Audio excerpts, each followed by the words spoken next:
Iya, memang pansos. Semua entertainment di Konoha itu harus pansos. Lu juga gua saranin nanti kalau punya anak, ajarin dia pansos. Kenapa? Karena pansos itulah yang membuat hidup dia naik, dia akan memiliki relasi yang besar, dan relasi itu akan membuat dia sukses. Kalau lu ke Jakarta nggak pansos, nggak pinter cari teman, nggak dapat relasi, ya ampun, nanti jadinya tukang sapu. Gajinya 2 juta. Ini aku ngasih ilmu supaya kalian suatu saat siapa tahu kalian mau anak cucunya hidup di kota besar. Jakarta itu keras, bro. Lu tidak pansos, tidak pandai cari sirkus, tilkel tidak pandai cuap-cuap. Aduh, lu diinjak. Apalagi di Jakarta ini penuh kesombongan. Aku kan udah luar kepala. Aku begini, Kak. Kalian kenal aku di TikTok baru 3 tahun. Sebelum aku dikenal di TikTok, aku di Jakarta ini udah melewati asam, garam, tanah, debu, panas, kemunafikan, kejahatan, kebaikan. Aku udah belajar semua, guys.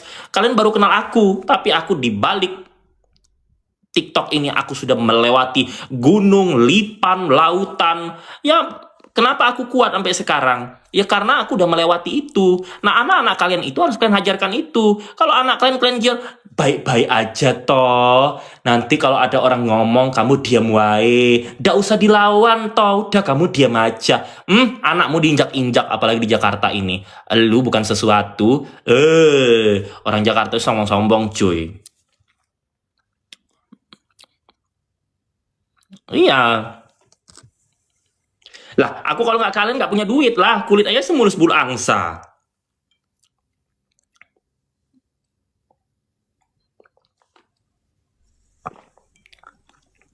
Iya betul lah. Kalian kalau mau hidup kota besar tuh keras. Kalau kalian tidak pintar pansos, cari circle, nggak punya keahlian, ya udah kalian gaji-gaji 2,5 juta. Makanya banyak pulang kampung. Nggak kalian lihat itu yang ngantri job fair berapa ribu orang. Harus punya keunikan, karena keunikan lu itu yang bikin lu dilirik. Aku kalau nggak begini nggak punya rumah, cuy. Nggak punya kendaraan di Jakarta. Harus gitu. Hidup itu tidak selalu harus berperilaku positif. Kalau kalian bisa sukses dengan cara negatif, why not, guys? Siapa yang mau hidup susah? Iya nggak? Kalian mau nggak hidup susah? Nggak mau. Nggak usah muna. Apalagi orang Jakarta. Mama Nagita aja nggak kalian tonton tuh podcast si Mama Nagita. Dia dari Mama Nagita tuh dari Jogja asalnya. Tiba-tiba dia ke Jakarta. Di podcast dia ngaku, orang Jakarta itu kan sombong-sombong ya. Aku dulu awal-awal ke Jakarta dari Jogja sombong-sombong. Tuh, memang iya. Lu kalau di Jakarta nggak nggak gitu loh, nggak gitu. Diinjak-injak. Jangankan aku, Mama Nagita aja ngaku. Kan Mama Nagita ada tuh di podcast.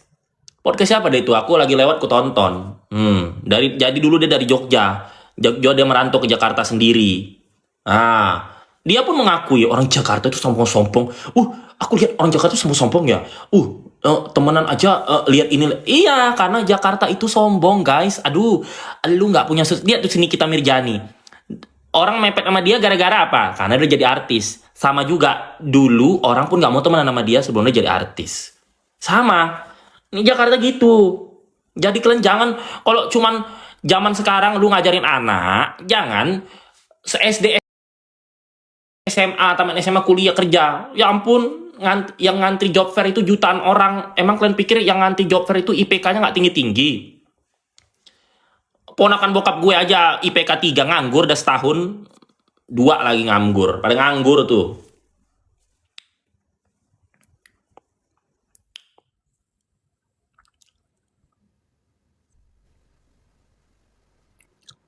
Ya bisa lah.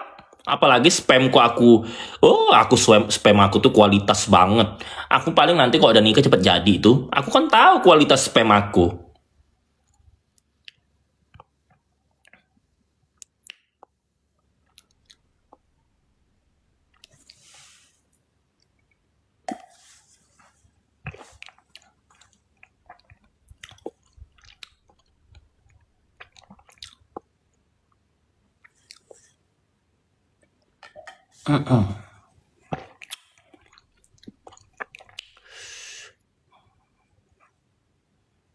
Ih, aku kaya, aku ganteng. Kalau kalau yang mau sama lu pasti orang-orang desa. Kalau yang mau sama aku ya banyak lah. Jakarta ini ngantri kali. Apalagi aku banyak duit di Jakarta sini. Kulit semulus bulu angsa, muka kayak artis Korea. Dari samping kayak Tom Cruise, Akshay Kumar, dari depan kayak Lee Min Ho. Kulit semulus bulu angsa, duit banyak. Tiap hari makan di mall. Tiap minggu nginap di hotel. Ih, ya banyak lah. Tinggal aku tunjukkan aja emasku 700 gram tuh. Langsung mau menikah.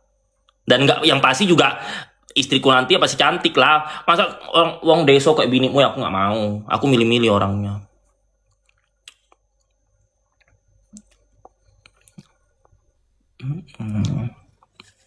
Bapakmu kali CONG. Kalau aku mah nggak CONG. Kalau aku melabrak orang, mental aku pasti lebih kuat daripada lu. Kalau lu kan paling ini pun begini.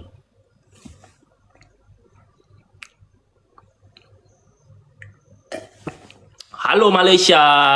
Aku udah nggak ke Malaysia dari 2019.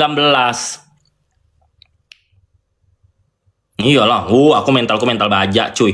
Aku kalau nggak suka, aku labrak langsung orang depan. Istri jenderal aja aku labrak.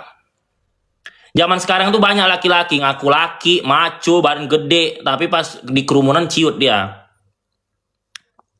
Ya, aku ke Malaysia itu udah 5 kali. 2015 aku ke Malaysia, 2016 ke Malaysia, 2000 pokoknya aku 5 kali lah. 2020 sejak COVID aku nggak ke Malaysia. Yang kemarin lah, nggak usah disebut kali. Ya kau datang aja ke sidang Nikita, berani nggak kau colek aku kalau nggak aku gardam kau di situ. Paling CONG-nya kau.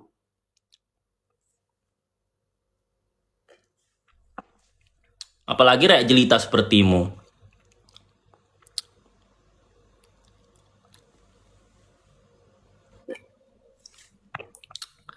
Thank you. Tergantung lah, kalau dia negornya sopan ya sopan. Kalau kurang ajar aku lagi.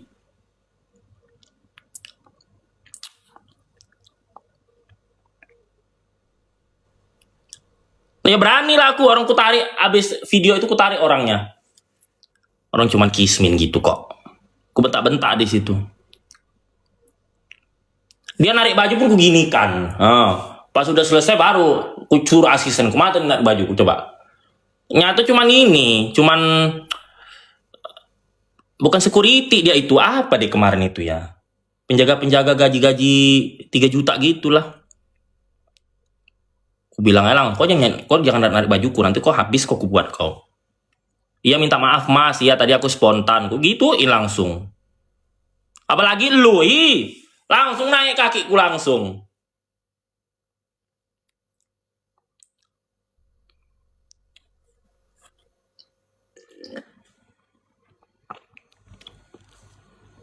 Enggak, aku nggak ada takutnya, ya ampun.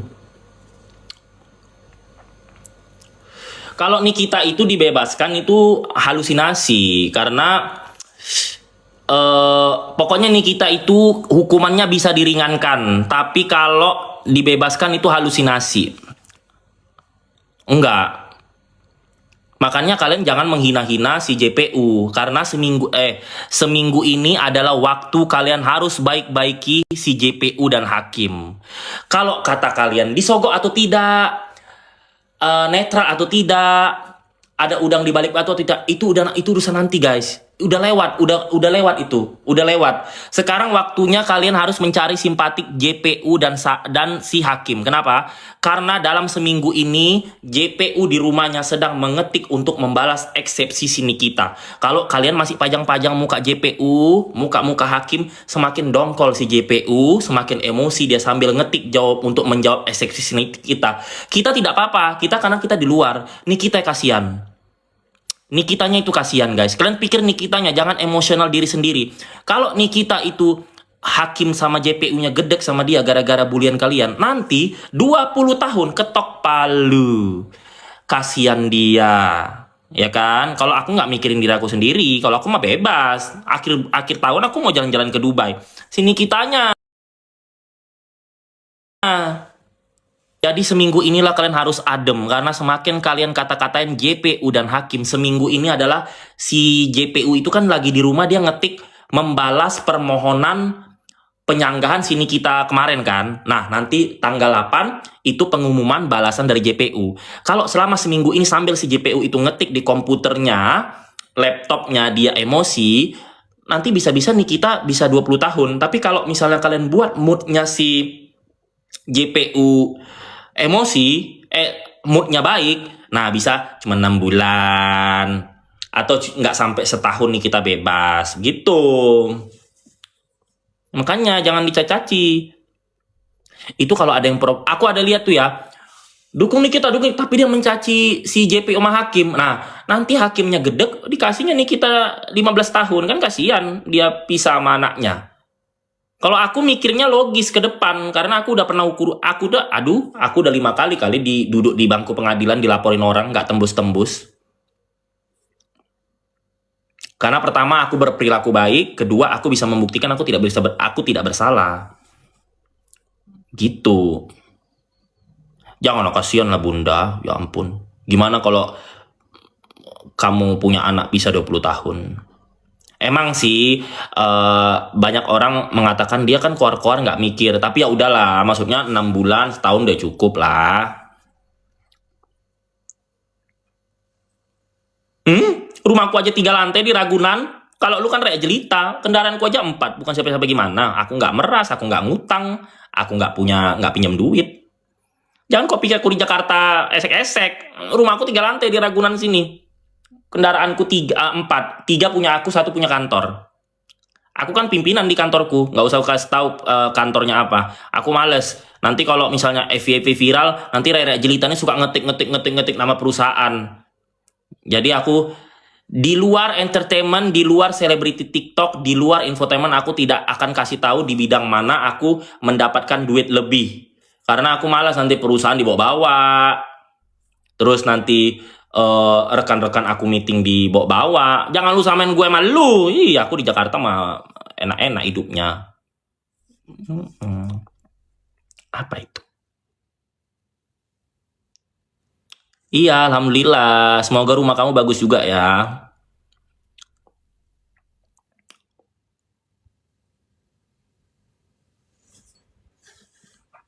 Kok siput sih? Iya, karena aku menjalankan sunnah Rasul. Sunnah Rasul. Aku pakai celak Arab. Terus aku merasa lebih pede aja sekarang kalau pakai celak. Kalau nggak pakai celak itu agak pucat. Karena mata gue kan besar, jadi kalau pakai celak tuh agak cipit. Thank you.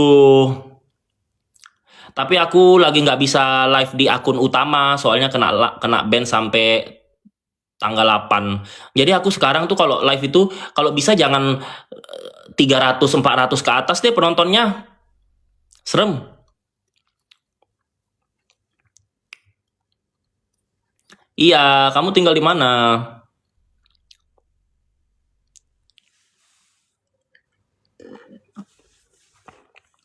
Soalnya di kasus Nikita ini terlalu banyak kompor guys, jadi kasihan dia. Dia kan minggu lalu udah nangis-nangis, udah legowo, udah menunjukkan sikap baik.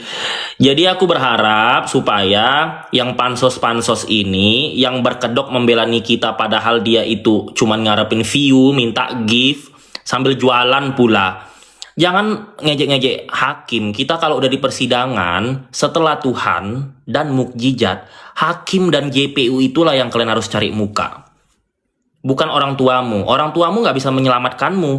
Yang bisa menyelamatkanmu Tuhan, mukjizat, doa. Setelah itu hakim dan JPU. Jadi kalau hakim dan JPU aja lu ejek-ejek, lah gimana dia mau meringankan hukuman kalian? Yang ada dikasihnya 20 tahun. Aku kemarin hadir di sidang Niki ya. Aku nggak tahu namanya siapa. Tiba-tiba hakimnya baru keluar pintu. Disorakin guys. Aku dalam hati, ya Allah, aku kalau jadi hakimnya aku kasih langsung vonis 20 tahun. Kurasa kalian pun gitu. Tenang aja, jangan kekanak-kanakan, jangan botol, jangan nggak kayak orang berpendidikan. Kan aku pada saat kemarin itu yang terakhir, Nikita kan udah keluar. Hakimnya baru keluar pintu. Teriak-teriak guys. Aku langsung mati, ya Allah. Ini aku kalau jadi hakimnya aku vonis langsung 25 tahun. Nggak boleh begitu. Ada ilmunya, ada edukasinya, ada ininya, ada maknanya. Itu hakim yang disorakin di luar baru keluar pintu, pasti ada emosi itu. Kalau syukur-syukur dia baik ya. Kalau dia nggak baik pasti awas lu ya, gue kasih lu nanti 15-20 tahun. Kasihan, aku kasihan lihat si Nikinya. Makanya aku selalu memaparkan dengan aku bela dia tapi dengan cara positif, dengan cara logis dan nalar. Kalau aku mau ngata-ngatain GPU-nya aku bisa, tapi nanti si Nikitanya yang diponis ini over, kasihan dia. Aku nggak jelas lah.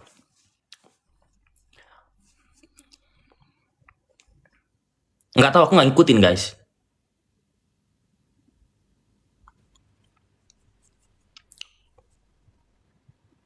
Ya iyalah, lu masuk, lu ini aja pukul orang, nanti lu rasain sendiri. Tergantung mood hakim nggak dia mutusin.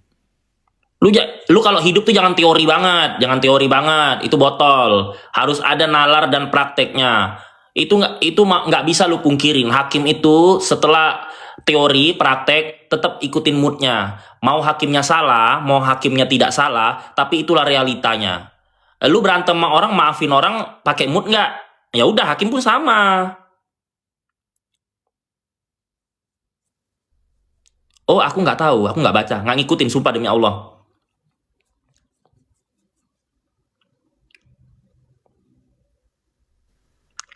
Iya, terus ada lagi Weraya tinggal di kos-kosan. Aku nggak tahu namanya siapa itu, lewat gitu tuh ngata-ngatain JPU. Aku mikir ya Allah, Nikita, ini tim Nikita, kalau beneran sayang sama Nikita, itu dia harus dibilang itu. Ini aku bilang ya, aku ya kalau misalnya aku jadi Nikita, itu ku bilang sama tim-timku itu. Bro, itu bilang bro jangan pakai demo, jangan bikin huru-hara, nanti akunya yang dipenjara. Kalau mereka mah nggak dipenjara. Kalau aku bilang gitu ya, sebagai orang yang udah pernah urusan hukum. Kenapa? Nanti aku yang dipenjara. Nah, jangan kalian kira yang mendukung-mendukung itu mereka tulus. No, mereka itu hanya dapatin view, minta gift, terus ending-ending nanti apa? Mereka jualan. Pegang omonganku. Nanti nih kita udah diponis tinggi, mereka jualan. Minta gift dari kalian. Dan nanti dikasih pula sama kalian botolnya. Pegang omonganku.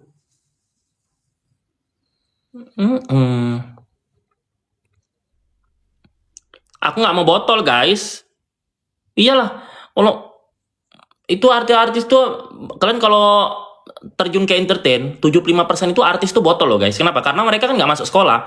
Orang syuting tuh nggak bisa masuk sekolah guys. Orang syuting, nih aku kasih tahu, syuting sinetron aja di lokasi 16 jam. Kapan lagi dia sekolah? Nah, syuting FTV aja sehari itu, misalnya satu judul FTV SCTV itu 5 hari. 5 hari itu satu harinya 16 jam. Kapan dia masuk sekolah? Makanya rata-rata artis itu, kalau kalian deket, otaknya kosong. Paling cuma 5% aja. Yang kuliah di luar negeri itu kan paling cuma 5%. Yang pinter karena kuliah dalam negeri paling 20%. 75%-nya itu, ya itulah, ini masuk penjara, guys. Ya nggak apa-apa lah. Ngapain pula aku beli Gucci sampai 10. Gucci aku cukup satu aja. Quicksilver kalau aku cuma di rumah-rumah. Kalau lu memotivasi semua artis harus pakai Gucci, LV, berarti lu botol. Lu kan nggak bisa beli juga. Nah, kalau aku ada duit emas batangan, rumahku aman, kendaraanku aman, jalan-jalan aku udah 18 kali 11 negara. Itu motivasiku untuk hidup. Ngapain pula kau suruh aku beli Gucci, LV? LV ku cukup 2, kacamata 1, raincoat 1. Dah, nggak mau aku beli 10. Kalau lu mau nonton-nonton artis kayak KDRT, Gucci, Gucci, Gucci, Gucci, nyatu main ngontrak. Nah, lu tonton aja dia, jangan gue. Kalau gue ada duit, cukup nyaman, gue punya barang branded, Gucci gue punya satu jaket yang asli, LV gue punya raincoat satu asli, terus kacamata gue baru pamer tuh kan, 11 juta baru gue beli. Udah, jangan lu suruh gue beli LV, Gucci sampai 50 biji. Itulah yang bikin SDM-mu itu nggak naik-naik. Iyalah. Ngapain pula aku beli Gucci sampai 50 terus aku tinggal di kos-kosan? Ih, ada-ada aja kau ini kadang.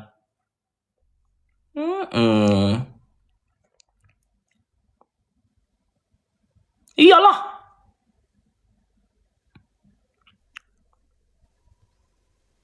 Kalau aku punya barang branded, LV aku punya satu tapi kacamata, satu raincoat, punya aku. Terus aku dapat duit lagi, terus kau suruh aku beli LV, tak mau aku, ya, tak mau. Aku kalau ada duit emas batangan, jalan-jalan ke luar negeri, jalan-jalan sama keluarga gue, kumpul-kumpul keluarga, makan di restoran tiap hari, itu. Ngapain pula aku beli Gucci sampai 50 biji? Kalau artis Hollywood, artis Bollywood iyalah ditonton seluruh dunia. Aku pakai Gucci satu dunia tahu. Kalau artis Hollywood, artis Konoha yang nonton pun rakyat jelita. Ngapain pula aku pamer-pamer rakyat jelita? Kau ini ada-ada aja, sekolah di mana kau ini? Iyalah. Kalian juga ya, aku lihat ya, artis-artis Konoha ini memaksakan hidup, makanya dia banyak money laundry. Artis Konoha itu kalau udah pamernya lebay itu dia money laundry. Aku kan nggak money laundry. Ya be, jangan kau samakan. Kalau udah money laundry, gini, kalau Hollywood Bollywood itu kan dia industrinya dibeli seluruh dunia. Jadi gaji dia itu dari seluruh dunia beli film mereka, entertainment mereka, terus dari berbagai mata uang dikonverter ke mata uang mereka. Jadi ibaratnya mereka tuh dapat gaji dari seluruh dunia yang beli film. Nah, punya itu ajar. Kalau artis Konoha kan honornya kecil. Artis main sinetron itu emang kau pikir tinggi, cairnya nanti setahun 2 tahun, ngutang dulu, terus punya itu. Kalau nggak ngani-ngani kucing sama money laundry, apalagi bandar narkocoy lah. Terus kau suruh pula aku kayak dia, nggak mau. Udah datang laporan si Tessa udah datang ke rumah gue sini. Udah aku makan ininya, somasinya. Ya iyalah, kalau aku bukan artis, aku nggak punya FTV film, nggak punya follower di TikTok. Jangan nonton, kalian itu punya anak cucu, jangan dikasih tonton yang artis-artis pakai ini, ternyata bandar narkocoy, ternyata money laundry, ternyata kuciang, ternyata ngani-ngani. Jangan, nanti anakmu ngikut-ikutan. Jangan begitu, hidup itu dapat duit, punya barang branded, boleh. 1 unit aja. Nah, selebihnya apa? Bangun buat beli rumah, jalan-jalan ke luar negeri, kendaraan, emas batangan itu harus.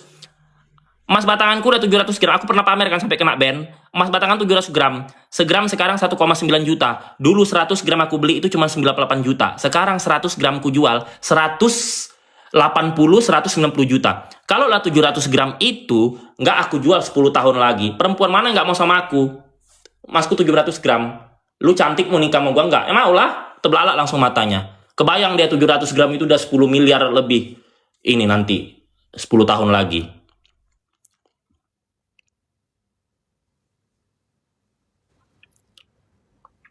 Yang mau viral bukan cuma gue kali. Raffi Ahmad aja viral sampai begitu-gitu. Raffi Ahmad aja dulu awal-awal viral sampai nyonya mobil pura-pura ngasih orang. Banyak cara orang viral tuh beda.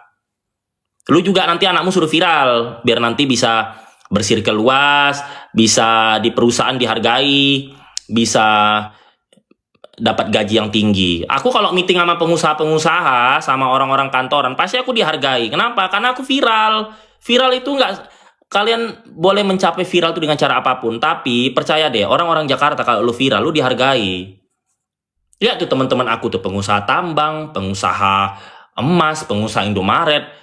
Mereka setiap hari mau ketemu aku. Kenapa? Karena aku viral. Ya, luar juga harus begitu nanti anak cucumu. Setidaknya dirimu tidak, anakmu begitu. Karena kalau lu cuman menyuruh anakmu SD, tamat SD, SMP, SMA, kuliah, kerja. Udah, nanti dia kayak yang ngantri job-job fair itu, jutaan orang. Nggak masuk-masuk kerja kan? Mau lu begitu?